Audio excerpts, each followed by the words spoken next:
Hey guys, how's it going today? Just wanted to share with you all the silly build that I've been working on for the past couple days. I think it's, I don't know if this is going to be a real build or anything like that, but it is a lot of fun, and it's been an interesting puzzle and challenge to put it together.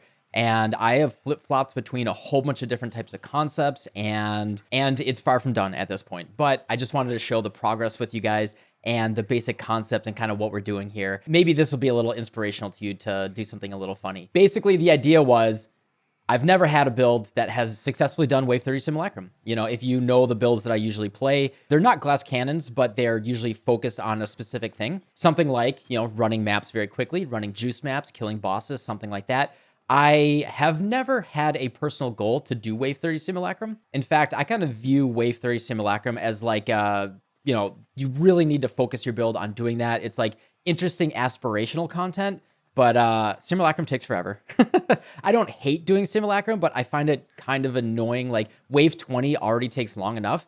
And then Wave 30 is like, you're in there for so long, man. And like, yeah, while it's really profitable, it's just so gray.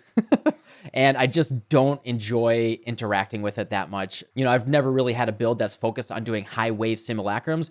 And I was kind of sitting here thinking, what am I going to do for my next build? For the goal is I want to have a build that can do Wave 30 Simulacrum, but I want to do it my way.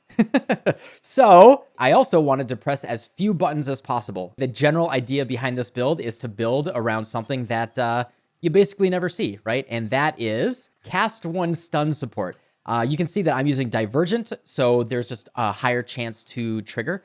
The base chance is only 66%. I think it's, 69% at level 20. And then that goes to 89% chance if you have the Divergent. The idea is to just be able to AFK and stand there and get stunned constantly and trigger everything. And the cool thing about Cast When Stunned is it doesn't have the restrictions as Cast When Damage Taken. It has the same cooldown. It doesn't trigger, you can't get it to trigger 100% of the time, but you know, 91% is not that bad. A level 1 Cast When Stunned can trigger a level 21 active gem, right? So the weird annoying thing with Cast When Damage Taken, you know, you need a level 21 Cast When Damage Taken and you have to take that much damage, right? And then obviously the big thing on top of that is we want to be as tanky as possible. I want to be semi-AFK. You know, Simulacrums, you can't be fully AFK because, you know, you have to kind of hit the edges and spawn all the monsters. But I want to be as AFK as possible, press as few buttons as possible, and just kind of let the thing happen on autopilot. So the general idea here is build around Aegis Aurora, replenish a % of armor as ES when you block, you know, obviously an incredible shield that, you know, a lot of people build around right now. And then, you know, obviously get as much armor as we possibly can, but keep our ES on the lower side. Now, if I had very, very high ES, obviously that would combo with the Aegis Aurora even better. But what we're doing is energy shield mastery here. Stun threshold is based on 50% of your ES instead of life. For all intents and purposes, when I get hit, my stun threshold is based on 450 energy shield instead of what my life is here, right? That basically guarantees that every single incoming hit is going to stun me. And so we're getting stunned constantly, triggering our spells, etc., etc. And then on top of that, we are going for as much block as possible using glancing blows. I would like to not have glancing blows, obviously, and get, you know, my max block chance instead of that, but that's not really easy to do. So we're just using glancing blows here. And then we're doing stuff like life, mana, and energy shield recovered or gained when we block. And then I have all of my flasks set up to use when I block. And so I just kind of stand there, AFK and block, and then I gain life, ES, and mana every time I block. Automatically triggers my flasks, automatically triggers my attack skills or my spells, and I just kind of stand there and let it happen. So what I'm currently building around, and this is all in flux, none of this is final, is, you know, if you know, Phantasmal Unearth is absolutely bonkers. Many people are building around with Cremation right now, and we were actually using Phantasmal Creation a little bit yesterday. The way that Phantasmal Cremation works is you actually need to cast a lot of Unearths. And if we're doing Cast When Stunned, you know, it's not going to be triggering often enough. So I'm actually building around an old fan favorite, as we're using Detonate Dead here, and using Phantasmal Unearth with Trigger. The cool thing here is we have the Dying Sun. We don't have to link GMP. We are Cast When Stunned with Unearth, and then Cast When Stunned, Detonate Dead. We're building around Ignite and Ignite Prolift just so we can get, you know, better screen radius. And Ignite's just a little bit more comfortable as an Elementalist to just get some nice fundamental damage there. Now, the single target of this build right now is pretty awful, honestly. But, you know, I am on wave 19 comfortably of the Simulacrum. I tried to do a Cirrus earlier, and it was pretty bad. We're getting there. Wave of Conviction for exposure, and then Flame Surge just for more burning damage, right? Big thing here, the reason why Phantasmal Unearth is so good is the Phantasmal version of it combined with Ashes of the Stars means that we can get 148% corpse life, which is what the Detonate Dead or the Cremation damage is based on.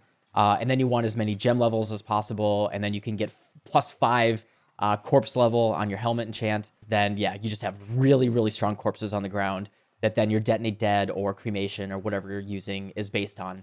And it does really big damage. I could do body swap or something like that. That's kind of on the table. I am thinking about that for like true AFK, if we could kind of body swap around. But yeah, that's basically the engine that's going. We're using Ashes of the Stars, just because that's the funsy time right now to scale the alternate quality gems. Other than that, everything is entirely defense-based. We're building around golems. We are Elementalist. Building around Elemancer. We're using Shaper Flames because we're Ignite. And Masterminded Discord just for, more comfortable mana and stronger exposure. That's the build, automated. I just stand there, don't press any buttons. I am periodically pressing Enduring Cry right now. I do want, I have a couple notes here. I do want to get Natural Affinity so we can just stand still. We get Grasping Vines, less damage taken. I do have a small Cluster Jewel for Enduring Composure, so we will automatically generate those endurance charges, which is really nice. So that's the basic idea, and let's kick off Wave 19 and see if we can survive. So we just try to get like in the middle here. And you can see my skills right there as they automatically trigger. Just hit periodically, hit Enduring Cry just to keep our endurance charges up. But as you can see, I have 62,000 armor. 69,000, I guess, when everything is going. 69,000 armor. We have a really strong stone and chaos golem. I'm regenerating 2,100 life per second here. Apparently, we're triggering so much the game's gonna freeze. We're regenerating a lot of ES per second. We have decent block. Do want to max out my chaos res here. And yeah, so very tanky. We're using Purity of Elements as well, so we're immune to all elemental ailments like that. And yeah, it's pretty fun. Spell suppression would be nice, but it's kind of hard to sneak in here. I am focusing much more on armor. Fortunately, we can't really go into evasion and hybrid because if we evade, we don't get hit, we don't get stunned, right? So we don't want to worry about that.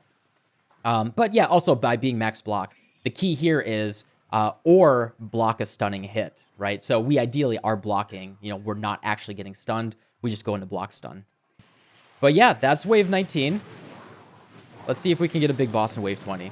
But yeah, I just like walk forward. I'm also using Enduring Cry just to taunt the enemies so they're not hitting my golems instead of me.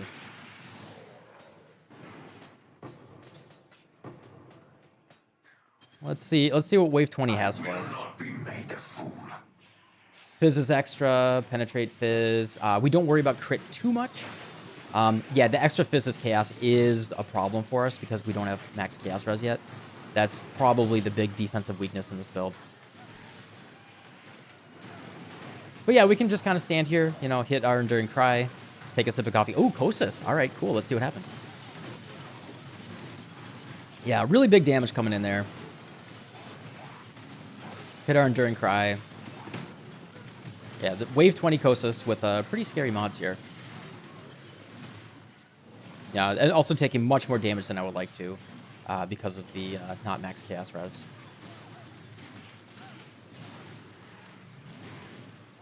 But you can see we're really tanky.